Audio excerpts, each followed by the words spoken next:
J'ai appris cette astuce dans un restaurant. Maintenant, je fais le blanc de poulet seulement comme ça. Sur 3 blancs de poulet, je vais faire une incision bien au milieu de chacun pour placer un cube de glace à l'intérieur de chacun. Je vais ajouter du sel à ton goût par-dessus. Paprika à ton goût. Origan à ton goût. Et 3 cuillères à soupe de beurre. Ainsi, je vais mettre cette recette, qui est dans une poêle, sur le feu et cuire pendant 10 minutes. Après ce temps, je vais retourner la recette de l'autre côté. Et avant que j'oublie, dis-moi de quelle ville tu nous regardes pour que je t'envoie un câlin spécial. Le câlin d'aujourd'hui va pour Manon Lavigne de Bourgogne. Je suis heureux que tu apprécies nos recettes. Ensuite, je vais assaisonner de la même manière de l'autre côté.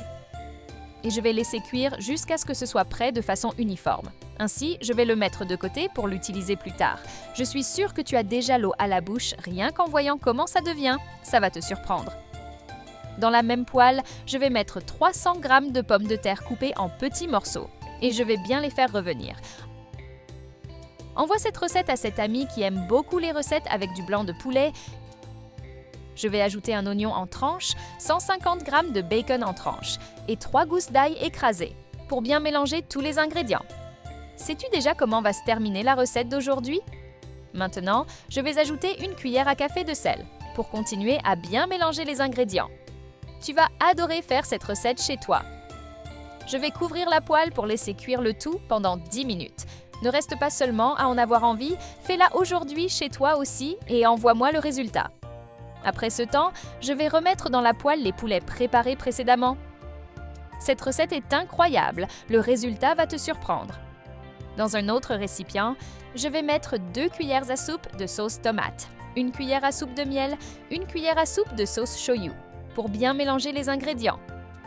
Mes amis me demandent toujours de leur apprendre comment la faire, tellement le résultat est incroyable. Ainsi, je vais bien étaler ce mélange par-dessus la recette. Cette recette est très rapide et facile à faire. Même sans expérience en cuisine, il est impossible d'avoir des difficultés en la préparant.